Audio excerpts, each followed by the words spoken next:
تشکیل دیتی ہیں، یعنی پہلی 3 کا مطلب سزا دینا تھا اور اگلی 3 آفات کا مقصد تھا نقصان پہنچانا، اور اس سے اگلی 3 کا مقصد تھا تباہی کرنا۔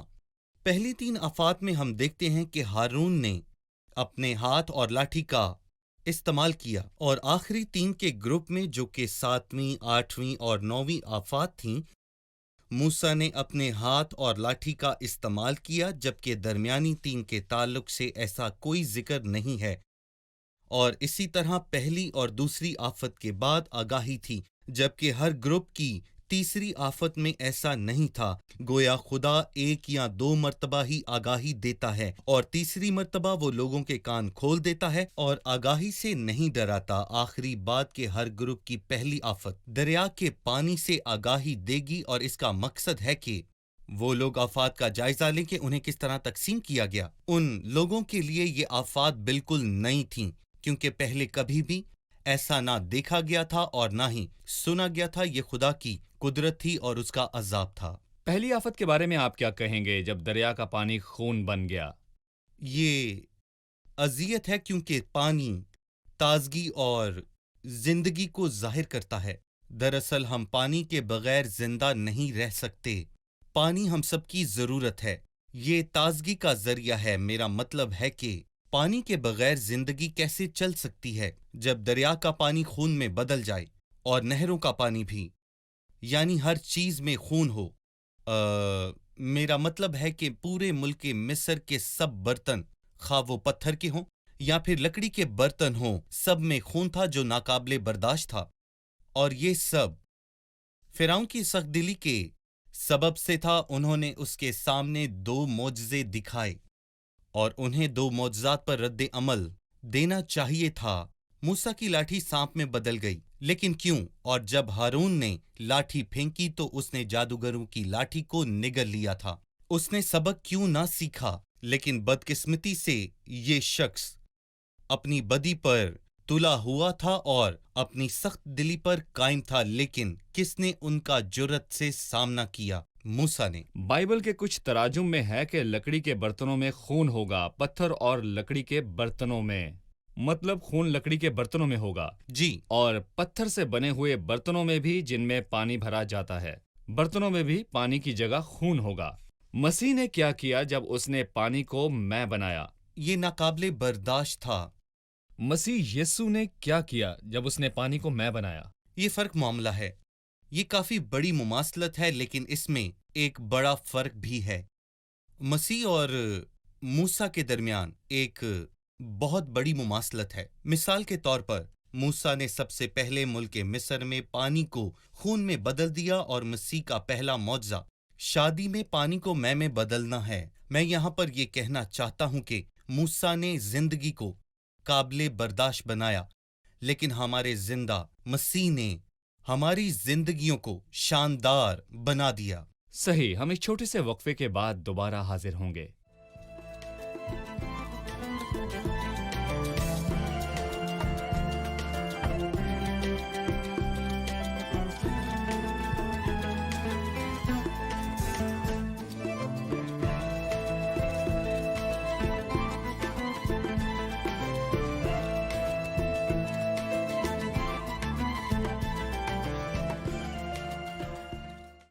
مینڈکوں کی آفت تک فرعون کے جادوگر خدا کے معجزات کی نقل کرتے رہے، لیکن جب جوئیں آئیں تو وہ ایسا نہ کر سکے اور کہا کہ یہ خدا کا کام ہے۔ لیکن یہی آفت کیوں؟ جوؤں اور مینڈکوں میں کیا فرق ہے؟ جی بھائی، در حقیقت جادوگر اب تک 3 مرتبہ ناکام ہو چکے تھے۔ پہلی مرتبہ ان کی لاٹھیوں کو موسیٰ کی لاٹھی نے نگل لیا تھا، اور دوسری چیز یہ کہ وہ پانی کو خون میں بدل سکے تھے بس، لیکن وہ اس کو واپس پانی میں تبدیل نہ کر سکے، جو کہ موسیٰ کی ایک نقل کے طور پر سمجھا جاتا۔ انہیں موسیٰ سے کچھ مختلف کرنا تھا اور وہ نہ کر سکے۔ وہ مینڈک نہ پیدا کر سکے اور نہ ہی انہیں وہاں سے بھگا سکے۔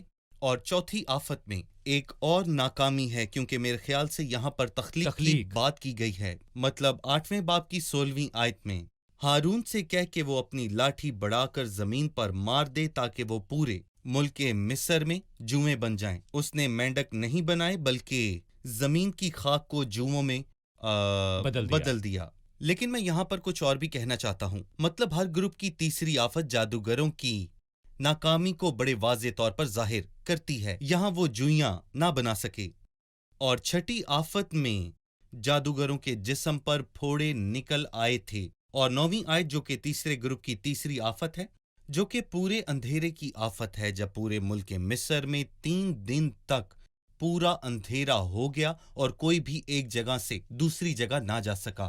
دوسری آفت کے متعلق بتائیں جو کہ مینڈکوں کی آفت ہے، 8ویں باب کی پہلی آیت سے لے کر 15ویں آیت تک۔ جی، ہم اس کے تعلق سے کیا جانتے ہیں؟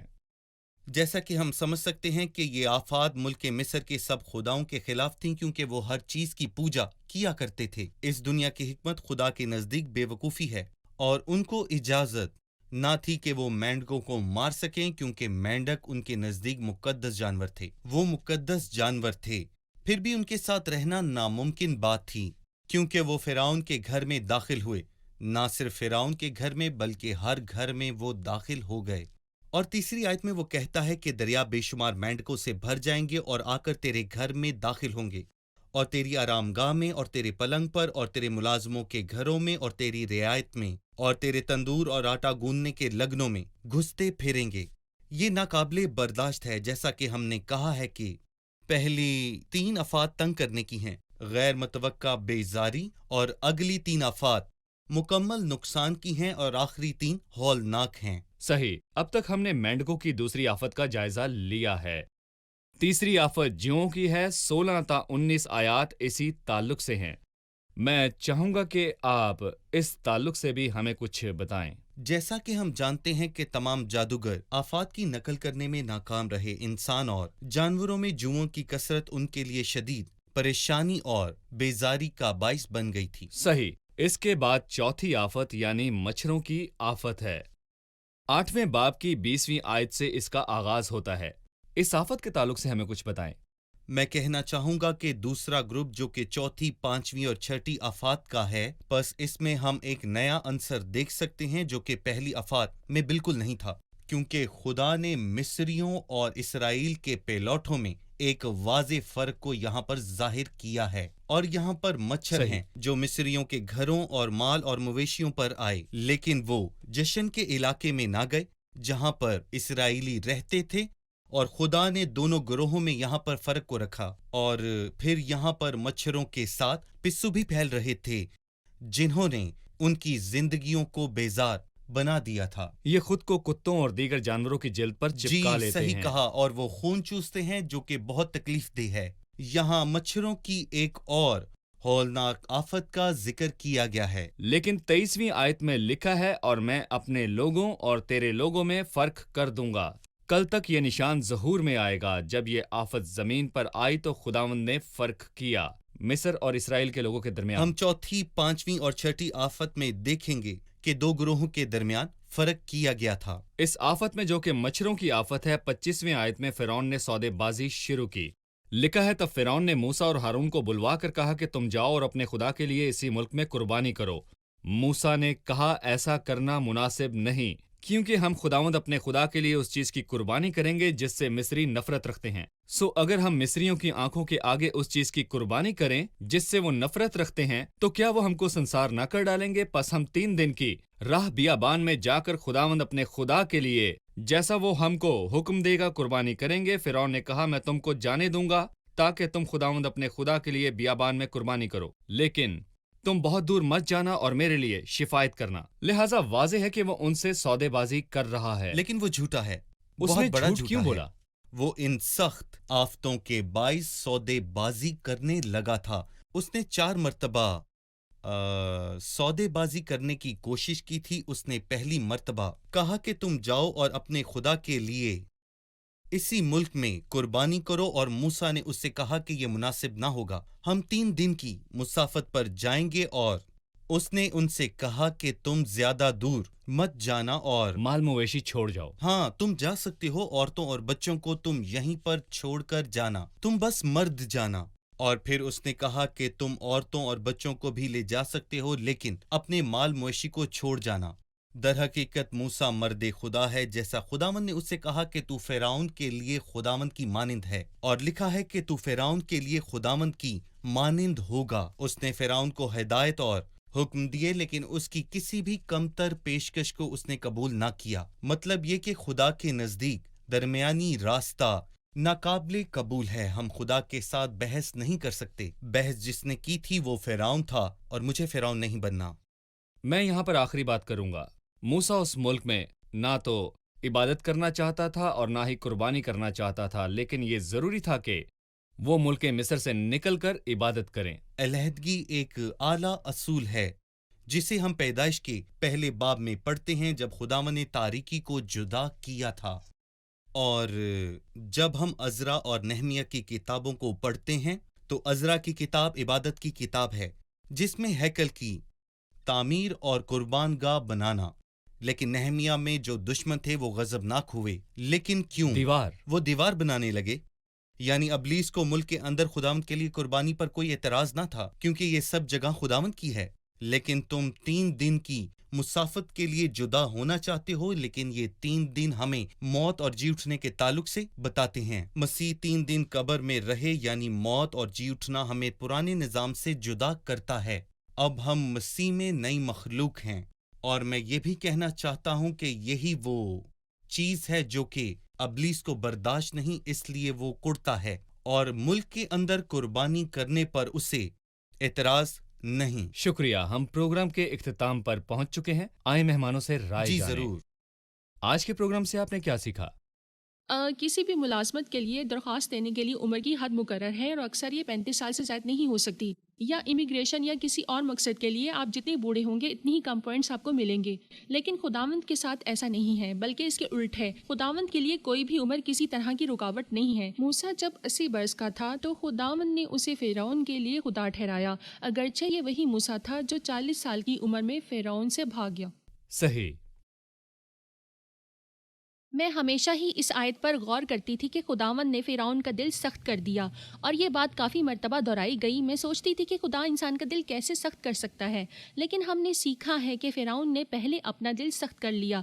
10 مرتبہ ذکر ہے کہ فرعون نے اپنا دل سخت کر لیا، جس کے نتیجہ میں خدا نے اسے فریب کے حوالہ کر دیا کہ اپنے سخت دل کی پیروی کرے، اور یہ ایک طرح کی عدالت ہے۔ ہم نے سیکھا کہ فرعون نے موسیٰ کے ساتھ 4 مرتبہ سودے بازی کی۔ یہ ابلیس کی مکاری اور چالوں کا عکس ہے، لیکن موسیٰ نے درمیانی حل کو قبول نہ کیا۔ صحیح، شکریہ، خدا آپ کو برکت دے۔ بھائی یوسف، خدا آپ کو کا بھی برکت شکریہ۔ دے۔ عزیز ناظرین، آج کے پروگرام میں ہم نے سیکھا کہ ہمارے زندہ خدا نے مصر کے خداؤں کے خلاف آفتیں بھیجیں، اور مصر کے خدا صرف پتھروں سے بنائے خدا تھے۔ وہ خداوند کی آفتوں کا مقابلہ نہ کر سکے، وہ ان لوگوں کو نہ بچا سکے جو ان کو ان کی آفتوں کی وجہ سے پکارتے تھے۔ وہ بت آنکھیں رکھتے تھے پر دیکھ نہ پاتے تھے، ان کے کان تھے پر وہ سن نہیں سکتے تھے، لیکن ہمارا زندہ خدا ہے جس نے موسیٰ کو کہا، میں نے اپنے لوگوں کی مصیبت کو دیکھا ہے۔ کیونکہ وہ زندہ خدا ہے اور سب کچھ دیکھتا ہے، میں ان کی مصیبت سے واقف ہوں، کیونکہ میں کل عالم کی واقفیت رکھتا ہوں۔ ہمارا زندہ خدا کل عالم کا مالک ہے، وہ سب کچھ دیکھتا ہے اور سب کچھ سنتا ہے۔ وہ ہمارا نجات دہندہ ہے، ہمیں بچاتا ہے، لہٰذا اس پر بھروسہ کریں جو ہمیں بچانے کے لیے آسمان سے اتر کر زمین پر آیا اور صلیب پر موا، صرف ہمیں نجات دینے کے لیے۔ ان الفاظ کے ساتھ پھر ملاقات ہوگی۔ خداوند آپ کے ساتھ ہو۔